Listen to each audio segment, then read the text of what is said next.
Hola, hola, y que Dios les bendiga grande, poderosa y abundantemente a toda nuestra hermosa y preciosa audiencia. Aquí estamos enlazados nuevamente en otra transmisión de palabra, gloria y poder. Soy el evangelista Miguel Sánchez Ávila y muchísimos abrazos a todos aquellos que nos pueden ver a lo largo y a lo ancho en los Estados Unidos de América y a nivel internacional. Vamos a estar hablando, ¿verdad?, sobre un tema muy importante y es sobre el caso del diezmo y ofrendas.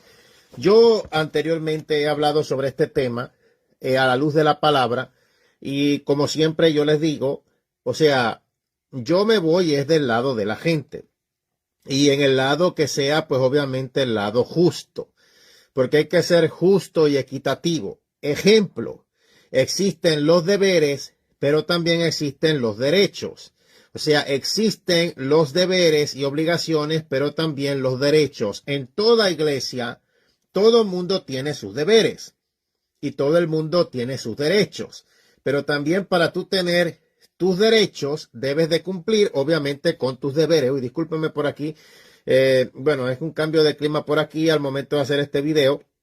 Lo estamos haciendo con la fuerza que el Señor nos está dando porque hoy tuve que estar acostado todo el día prácticamente porque me quería dar fiebre.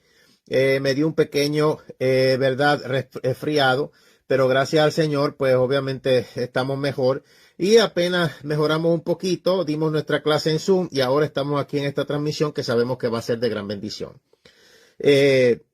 Vamos a hablar de este tema. Anteriormente lo he hablado, de hecho, este tema de forma parcial lo hemos incluido en nuestro libro Fe para ser arrebatados al fin de los tiempos, porque es obviamente un tema que también incluye el contenido profético y el contenido progresivo de lo que es el plan de Dios para la humanidad y a través de su iglesia. Voy a decir de manera inicial esto, lo más breve, resumido que puedo, por lo menos mencionando, porque lo que queremos hablar, pues obviamente de la actualidad en el caso de la dispensación de la gracia, que es el tiempo que estamos viviendo. Bueno, es importante saber que el plan de Dios hacia la humanidad incurre o ha tenido que ver con tratos progresivos de parte de él hacia nosotros, con diferentes épocas, maneras, estilos de vida, que incluyen en el caso de la línea del factor tiempo. Está lo que se llama dispensaciones, que es la manera muy clara de estudiar la Biblia. Primero, la dispensación de la inocencia, cuando Dios crea a Adán y Eva, planta un huerto en el Edén.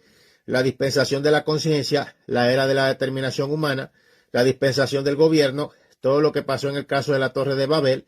La dispensación de la promesa, con el caso de Abraham, cuando lo saca de Ur de los Caldeos.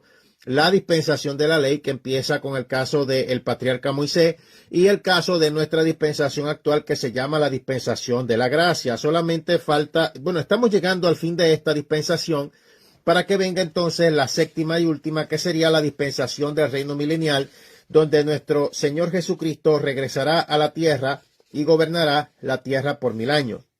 O sea, las dispensaciones son tratos de vida diferentes o distintas de parte de Dios a la humanidad, donde de manera progresiva va revelando su plan para llegar a lo que se quiere llegar y a la restauración total, completa y definitiva, donde nuestro destino será en un cielo nuevo y en una tierra nueva, donde la gran Jerusalén estará suspendida en el aire y sobre el monte de Dios y estaremos continuamente alabando y adorando a Dios.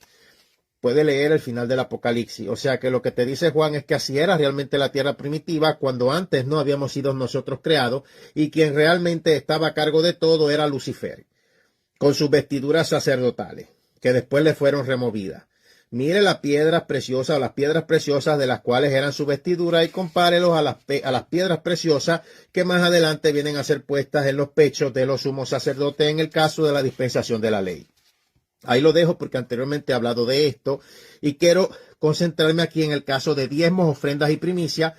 Y mire, yo estoy del lado de ustedes porque sé lo que está pasando hoy día y sé la pillería y todo lo que... Mire, yo mismo he sido testigo desde antes de comenzar a predicar de todas las pillerías y cómo empezó progresivamente todo este movimiento de finales de los 90 y principios del 2000 de la prosperidad, que de verdad hoy están ese montón de viejos sinvergüenza millonarios de todo lo que se robaron, Y el resultado es un pueblo que perece por falta de conocimiento, porque mientras la gente menos sepa de la Biblia, más ellos pueden engañar. Ellos están utilizando específicamente la misma artimaña que usó la Iglesia Católica en la Europa inculta. Entonces, por eso, ahora usted ve tanto ataque y tanta cosa y tanto invento, porque yo sí les digo las cosas en su contexto. Entonces, vamos a hablar acá. Página 134, libro Fe para ser arrebatado del fin de los tiempos. Si usted lo quiere adquirir, nuestro libro está en Amazon. Escriba Miguel Sánchez Ávila, Fe para ser arrebatados del fin de los tiempos. Voy a la página 134, sobre diezmos y ofrenda. ¿Qué dice la Biblia sobre esta dispensación? Y he empezado aclarando sobre esto de dispensaciones, que si la ley y la gracia, porque a las personas realmente, y sobre todo en el campo latino o hispano, no les gusta mucho dar. Y yo conozco y sé que a veces hay pillería, pero este montón de pillos sin vergüenza saben cómo quitarle el dinero a la gente. Pero vamos a hablar lo que la Biblia dice en su contexto. Dice, vámonos aquí, mire, al ser una dispensación diferente y la pasada un reflejo de esta misma, o sea, la gracia y la ley, sabemos que es el plan de Dios y es obvio que habrá modificaciones, pero otras cosas, digámoslo así, serán necesarias que continúen. O sea, si yo me voy al versículo que siempre manipulan, Dios no cambia, Él es el mismo ayer, hoy y por los siglos de los siglos. Y esto usualmente lo usan no para cuestiones que tengan que ver con fe, de sanidad, de milagros, porque esta gente, mi hermano, con esa gente no se sana ni una mosca. Son gente religiosa que meramente usan este texto que no tiene sentido para hablar de falda y pantalón, o para hablar de sus reglas denominacionales, como que Dios no puede cambiar, que eso tiene que ser así hasta que Cristo venga y todo es del diablo. Los pantalones, aunque no existían ni en el tiempo del Antiguo ni en el Nuevo Testamento. Nadie es apóstata por decirte las cosas en su contexto en la historia. O sea, inclusive, si vamos al contexto de su extrema religiosidad, hay mujeres que se ponen falda que están más apretadas que un pote de ketchup. Y hay pantalones que son confeccionados en nuestra época para mujer. Pero este tema, yo no voy a entrar mucho en detalle porque es el tema de la necedad en Latinoamérica que no van a poder superar hasta que Cristo venga. Ellos no quieren entender. Así que yo meramente les voy a decir la cosa en su contexto. Si la Biblia dice que Dios no cambia, que Él es el mismo ayer, hoy y por los siglos, tú tienes que entender que esto va referente a la naturaleza divina de Dios porque Él es perfecto. Sus mandamientos morales no cambian, siempre serán lo mismo. Aquello que está en desorden siempre será desorden.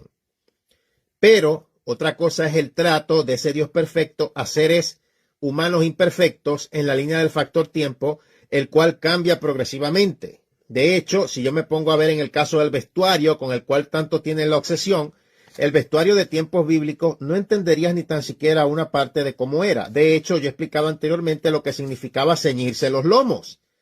Era levantarse la faldita y apretársela. Y estoy hablando de hombres, que de hecho no era falda, era túnica. Lo que pasa es que para nuestra época no se vería correcto que un hombre se vistiera así, porque en nuestra época sería diferente, pero en la época era algo muy varonil.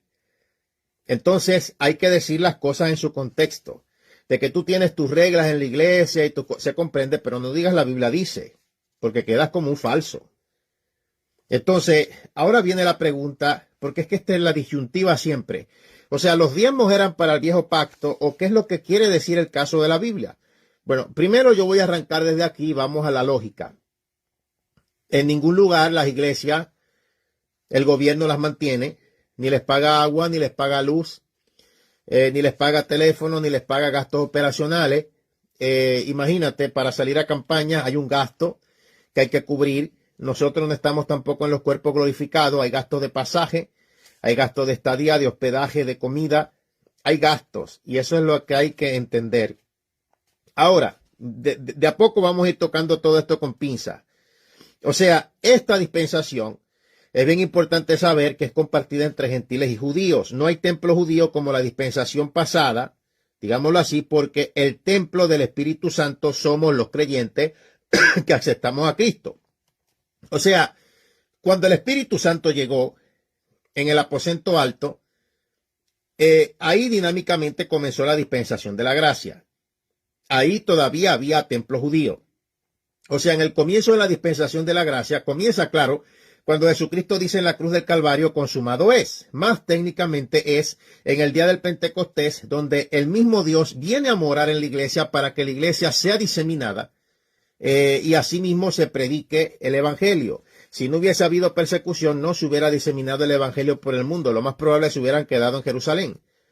Había templo judío, pero mientras pasó el tiempo en esta dispensación, el segundo templo judío fue destruido por los romanos.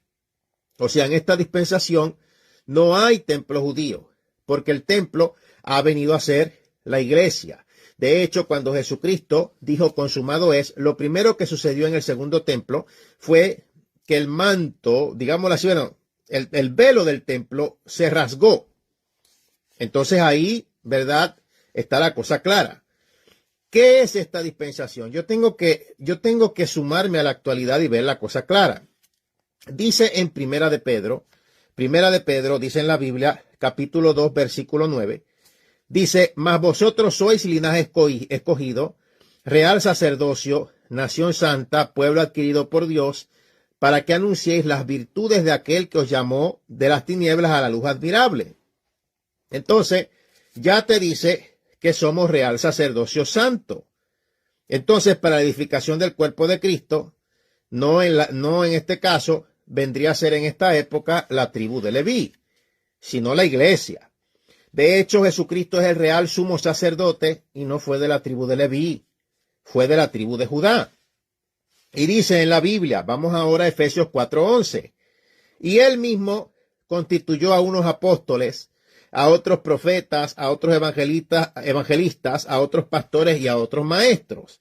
O sea, aquí en nuestro libro, como referencia, se los leo, o sea, si está entendido que en esta restauración de esta época, o sea, está lo que Dios ha puesto, es ilógico decir que solo pudiera recibir diezmo la tribu de Leví, por haber sido tribu sacerdotal asignada en el viejo pacto, y que por eso, como algunos dicen falsamente, no se debe diezmar, porque solo era el viejo pacto, cuando ahora el templo es la iglesia, cuando ahora somos real sacerdocio santo, cuando ahora en este tiempo es Dios que constituyó apóstoles, profetas, evangelistas, pastores y maestros para la edificación del cuerpo de Cristo. O sea, yo tengo que poner mis pies sobre la tierra en la actualidad, y ese es muchas veces el problema en Latinoamérica. ¿Qué pasa con la actualidad? La gente no se quiere actualizar. Entonces, vamos a ver lo que dice en la palabra en Primera de Corintios, capítulo 9, versículos 13 al 14. Dice, ¿no sabéis que los que trabajan de las cosas sagradas comen del templo, y los que sirven al altar del altar participan? Así también, sigo leyendo, ordenó el Señor a los que anuncian el evangelio que vivan del evangelio. No lo voy a leer hasta aquí, lo voy a seguir leyendo. Pero es que yo estoy, ¿verdad?, hablando específicamente de las cosas que muchos tergiversan. Dice, pero yo de nada de esto me he aprovechado, ni tampoco he escrito esto para que se haga así conmigo, porque prefiero morir antes que nadie desvanezca esta mi gloria. Pues si anuncio el evangelio no tengo por qué gloriarme, porque me es impuesta necesidad, y ay de mí si no anunciar el evangelio. Por lo cual, si lo hago de buena voluntad, recompensa tendré, pero si de mala voluntad, la comisión que ha sido encomendada, ¿cuál pues es mi galardón? Que predicando el evangelio, presente gratuitamente el evangelio de Cristo, para no abusar de mi derecho en el evangelio. Entonces, ahora les explico. Aquí el apóstol Pablo, de hecho la explicación la tenemos en nuestro libro. Mira, aquí el apóstol Pablo explica que nada se ha aprovechado del llamado con fines propios, porque su gloria verdadera y foco principal es el evangelio en sí y su mensaje, y que lo hacía de buena voluntad, presentándolo de forma gratuita, sin abusar. Pero él no dice que el que predica viva del aire. Él ya anteriormente ha dicho eso, que los que anuncian el evangelio vivan del evangelio. O sea, previamente lo explicó y lo define además previamente como trabajo, porque esto es, y sería imposible no definirlo así. De hecho, es el trabajo más difícil que existe. O sea, estás expuesto a muchísimas cosas, principalmente hoy día, en nuestro día, en la misma iglesia cristiana. donde otros tienen relacionados, bueno, a estas cuestiones otros fines y atacan. Entonces, no se puede juzgar actividades de muchos movimientos, digámoslo así, que hacen hoy en día. No se dice aquí, claro, no se pueden jugar actividades de iglesias que sean internas, etcétera, o sea, con el propósito también para recaudar fondos para un determinado fin que no sea el lucro personal. Ya que ahora yo vengo de relacionado a lo que dice la Biblia, cogiendo esto con una pinza, tú no puedes estar pidiendo dinero para algo si no es para eso. Y eso es lo que muchos hacen. Dicen, diezma que esto es para el Señor, pero no te dicen en qué lo van a invertir. Y se sabe que la persona tiene que vivir de algo, pero también estafan y hacen fraude. Fraude es que tú recaudes un diezmo y que recaudes una ofrenda y digas que es para algo y realmente en eso no lo inviertas. Eso es lo mismo que hacen los presidentes y los políticos de tu país que tú criticas, y esas son las mismas cosas que tú haces. Entonces ya es un virus nacional. Son cosas que parece que entonces están hechas, o digámoslo así, dadas. Parece que culturalmente están acostumbrados. Eso se llama estafa, eso se llama fraude, eso se llama robo. O sea, esto hay que cogerlo con una pinza, porque yo no te puedo decir solamente sí se puede dar, esto es lo que dice la Biblia, pero también tengo que alertarte de los fraudes, porque realmente yo sí los comprendo. Vamos a ver lo que dice Génesis, capítulo 14, versículos 18 al 20. Esto sería la dispensación de la promesa. Cuando Dios llamó a Abraham, ni tan siquiera existía la dispensación de la ley. La dispensación de la ley empieza con Moisés en el Sinaí, cuando Dios le da los mandamientos. Dice, entonces Melquisedec, rey de Salem y sacerdote del Dios Altísimo, sacó pan y vino, y le bendijo diciendo, bendito sea Abraham, del Dios Altísimo, creador de los cielos y la tierra, y bendito sea el Dios Altísimo que entregó tus enemigos en tus manos. Y le dio a Abraham los diezmos de todo. Si daba diezmo, o sea, algo no cae de paracaídas en una práctica así. Quiere decir que de alguna forma se adoraba a través de los diezmos. O Abraham había dado los diezmos anteriormente. De lo que hemos estudiado, los sacerdotes Melquisedec o Adonai Sadek eran sacerdotes de Salem, lo que sería en el futuro Jerusalén, en ese tiempo antiguo. Y eran servidores del Dios Altísimo. Entonces, Melquisedec no era solo un sacerdote, sino que también era un rey, justamente lo que somos en el sentido espiritual en esta dispensación, reyes y sacerdotes. Y si Abraham dio el diezmo, aunque la Biblia solo hable de este momento, quiere decir que ya era una práctica común en él y fue antes de la ley mosaica y un reflejo permanente que hay en un corazón de fe, como el caso de lo que tenía Abraham, luego llamado Abraham. Entonces, la genealogía de Melquisedec no podía vincularse a la de Leví, ni aún en su tribu sacerdotal, porque era verdad en el caso del tiempo antiguo. Eso fue comisionado luego. Melquisedec fue constituido sacerdote por Dios y recibió los diezmos de Abraham 400 años antes precisamente de la ley, y ahora en la dispensación de las gracias se nos revela específicamente que Jesús es el sumo sacerdote, no según el orden de Leví, sino según el orden de Melquisedec. O sea, no ligado a la tribu de Leví, según el orden de Melquisedec, porque Jesucristo fue de la tribu de Judá. Entonces, dice aquí en Hebreos 5, 5 al 6, así tampoco Cristo se glorificó a sí mismo haciéndose sumo sacerdote, sino que él dijo, tú eres mi hijo, yo te he engendrado hoy, como también dice en otro lugar, tú eres sacerdote para siempre, según el orden de Melquisedec. Esto quiere decir que Jesucristo tiene todos los derechos como sacerdote, tal y como Melquisedec los tuvo, incluido el derecho de bendecir el diezmo. Bajo el nuevo pacto, Jesús solamente no se limita a recibir nuestros diezmos por medio de los intermediarios que están encargados de administrar correctamente la obra de Dios, sino que también bendice, tal y como Abraham fue bendecido, para que la bendición entonces de Abraham alcance a los gentiles. Está claro en la Biblia.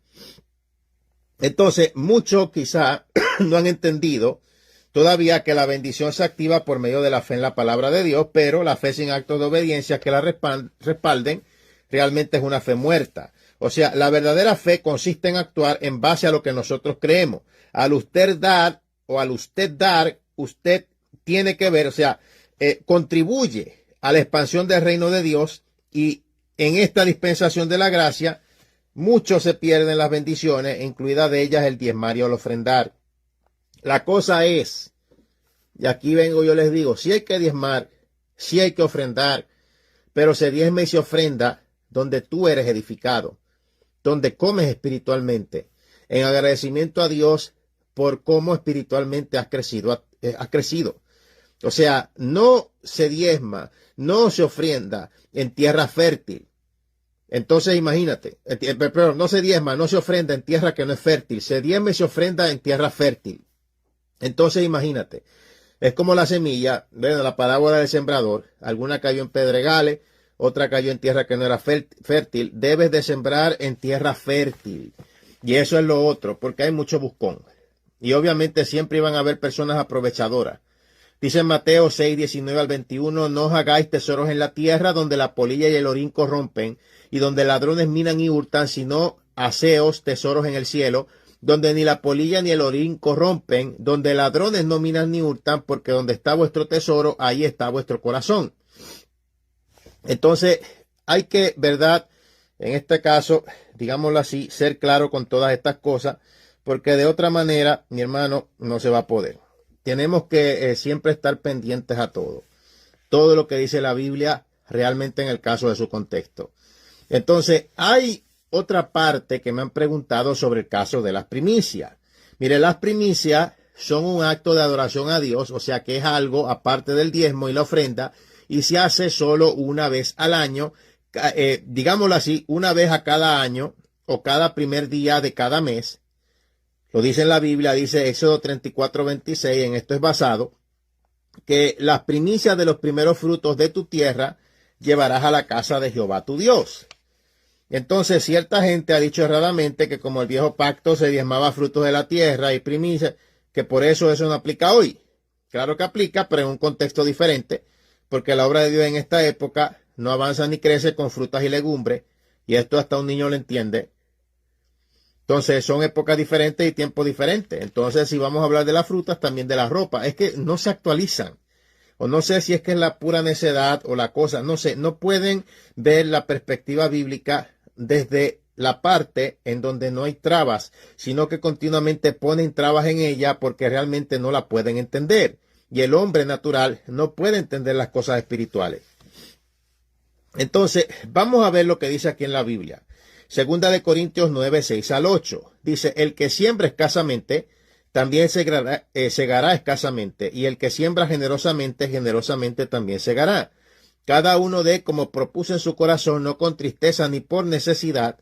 Dice, porque Dios ama al dador alegre y poderoso es Dios para hacer que abunde en vosotros toda gracia, a fin de que teniendo siempre en todas las cosas todo lo suficiente, abundéis para toda buena obra. Dice, el que da semilla al que siembra y pan al que come, proveerá y multiplicará vuestra sementera y aumentará los frutos de vuestra justicia. Segunda de Corintios 9:10. Bueno, yo estoy leyendo el Nuevo Testamento. Entonces, cuando en la palabra, en Lucas 11:42, Jesús llama a los fariseos hipócritas, que esta es la parte que siempre se le olvida mucho, porque siempre cuando uno responde las cosas a un montón de sinvergüenza o dos o tres locos por ahí, siempre dicen que Jesús no se defendió, que Jesús no dijo nada. O sea, siempre, es que yo no entiendo esta brutalidad. O sea, ¿estamos hablando de cuando Jesús estaba siendo crucificado o estamos hablando de su ministerio? Porque son dos cosas diferentes. O sea, les dijo generación de víboras. Los puse en su sitio. O sea, siempre toman cosas parciales o siempre usan las cosas fuera de sabiduría y todo desubicados en contexto histórico y es un desastre. Porque son hombres naturales, no entienden los contextos. Porque son personas que no estudian la Biblia, sino que repiten al papagayo lo que siempre escuchan porque de sí mismo no sale estudiar ni aprender. Y por eso el pueblo perece por falta de conocimiento. ¿Qué le dijo Jesús? Lucas 11:42, léelo allí. Mas hay de vosotros fariseos, que diezmáis la mente y la ruda. Los atacó, les dijo claro. Y toda hortaliza y pasáis por alto la justicia y el amor de Dios. Esto es necesario hacer sin dejar de hacer aquello. Pero claro, aquí Jesucristo no dice que no se diezme. Por el contrario, él cumplió con eso. Lo que está comparando es que tanto la justicia como el amor son necesarios igualmente. Debes de cumplir con Dios y debes de cumplir con tu prójimo, tal y como él lo habló sobre Dios y el prójimo.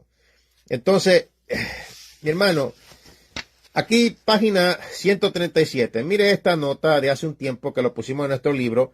Dice, en muchos de los ataques lanzados en este tiempo a las iglesias para que supuestamente, verdad, paguen impuestos, se ha visto que se usa este texto que se menciona en la afirmación de Jesús, que dice, dad pues al César lo que es de César y a Dios lo que es de Dios. Pero si usted da al César, está probado bíblicamente que hay que darle a Dios también. Pero los que atacan y los que no creen en Dios ni el Evangelio, entonces no es aplicable lo que dicen que dar al César lo que es de César y a Dios lo que es de Dios, porque tú nunca le das a Dios lo que es de Dios y no puedes usar la Biblia si realmente no la vive o no la conoce o la usa solamente a conveniencia. Entonces, en base a todo lo que hemos visto, podemos agrupar unas cuantas cosas que están impidiendo, ¿verdad? En este caso, el del diezmo y la ofrenda, a muchos la bendición en esta dispensación. Está la manipulación, la intimidación, la dominación, que siempre va de la mano de los falsos profetas, falsas profetizas, brujería a nivel espiritual, chisme, murmuración, etcétera. Y podemos decir también esta otra parte que no habíamos tocado anteriormente, aunque sí la hemos hablado, pero no en esta serie nueva de programa, y es sobre diezmar y ofrendar. Debes hacerlo.